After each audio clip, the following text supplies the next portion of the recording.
Assalamualaikum warahmatullahi wabarakatuh. Salam budaya Rahayu.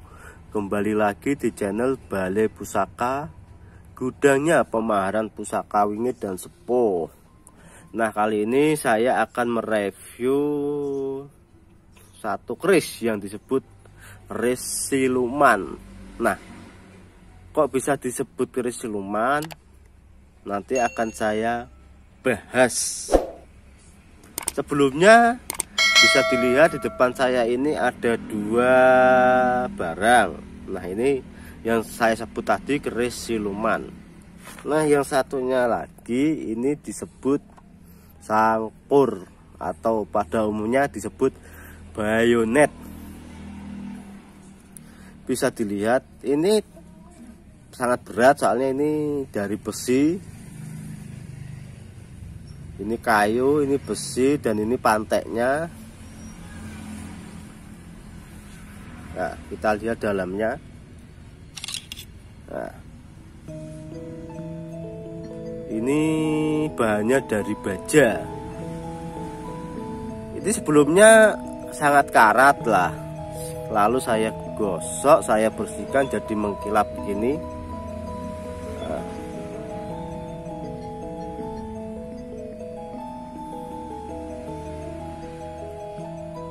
Bayonet bisa disebut dengan mata sangkur, atau sangkur adalah pisau atau belati.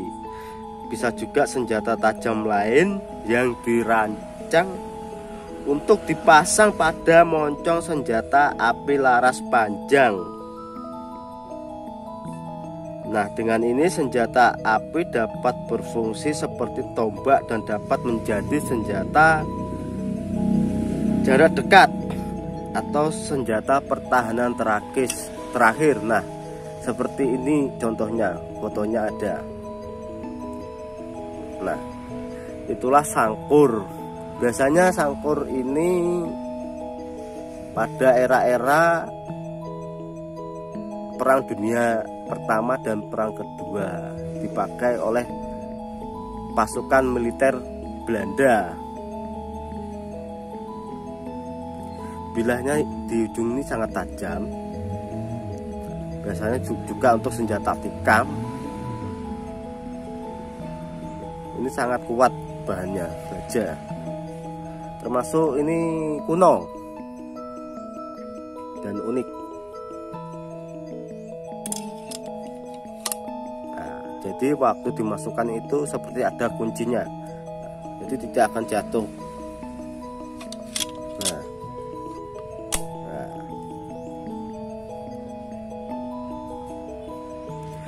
Nah, sekarang kita review yang kerisnya.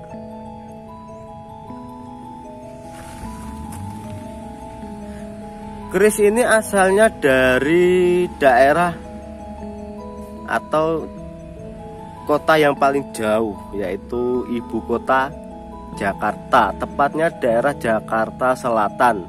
Keris ini asalnya dari sana.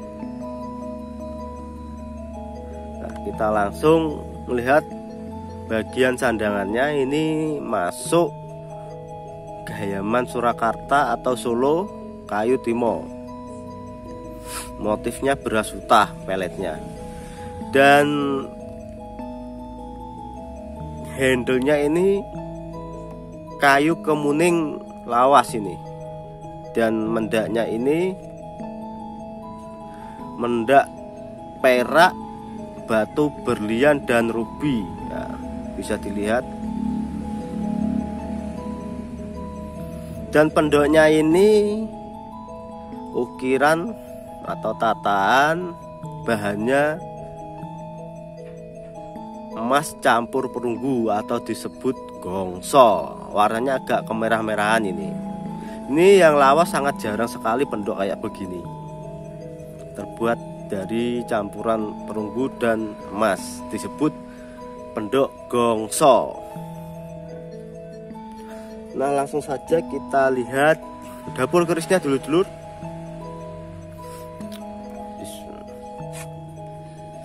Nah, ini dia. Luk 5 dapur naga siluman, maka saya sebut keris siluman. Rincian naganya sangat sederhana dulur. Nah, ini termasuk naga primitif juga.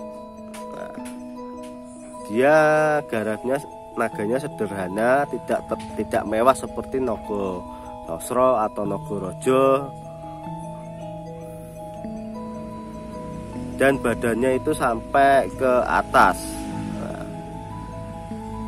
kenapa saya sebut naga siluman? Karena bentuk naganya itu sangat sederhana. Dia tidak menonjolkan kemewahan, tapi dia lebih menonjolkan ke arah spiritual atau kewingitan pusaka. Dan karatnya masih tebal ini. Nah, dan masih ada sisa-sisa minyak di bilah keris.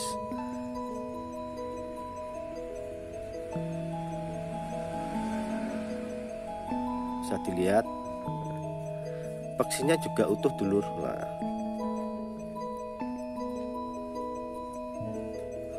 termasuk pusaka yang sangat terawat. Nah, untuk tangguhnya ini masuk era Madiun Mataram, jadi dibuat pada era Madiun tapi bergaya Mataram.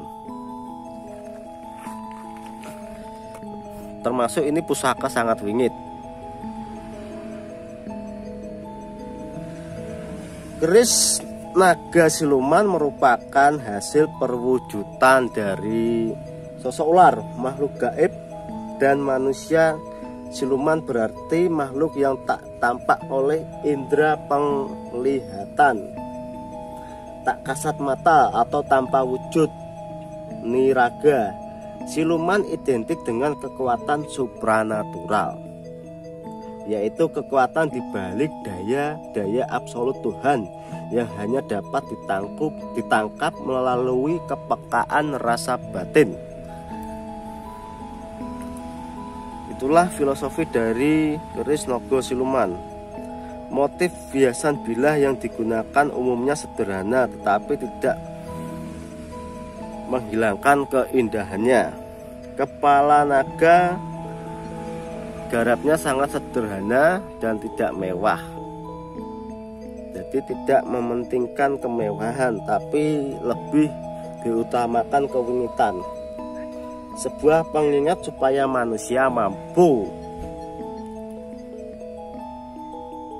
menekan hawa nafsu berupa kekuasaan atau jabatan, harta benda atau kekayaan dan lain-lain. Makna simbolis ini dapat juga dimaknai bahwa sebagai seorang pemimpin tidak boleh sewenang-wenang karena apa yang dimiliki hanyalah sampiraning urip atau titipan yang bersifat sementara.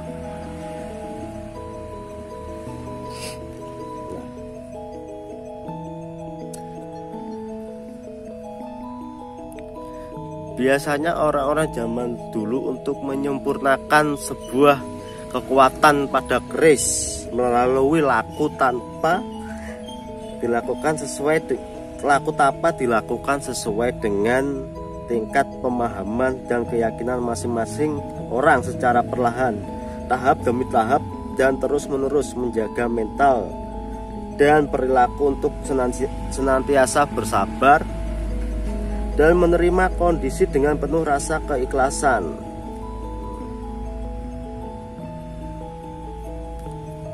Jadi orang dulu untuk bisa menyatu dengan kekuatan keris itu laku yang paling sederhana. Contohnya mencegah nafsu makan dan tidur, laku kumkum atau berendam dalam air, laku ngebleng, menyendiri dalam suatu ruangan, dan lain sebagainya. Proses laku yang dilakukan manusia ini diharapkan mampu membangkitkan lantiping rasa atau ketajaman rasa, lantiping pikir, ketajaman berpikir, dan kawicaksanaan urip, hidup bijaksana sehingga dapat menangkap daya-daya spiritual atau supranatural untuk sebuah keris dan bisa menyatu atau nyawiji dengan kekuatan pada sebuah keris. Tentu saja sebagai lantaran kekuatan itu semua hanya untuk sementara. Jadi kekuatan itu hanya milik Allah. Nah, ini pamornya saya juga belum tahu pamor apa karena karatnya masih tebel. Nanti setelah saya warangi akan saya review lagi. Ini termasuk keris yang sangat super dan istimewa.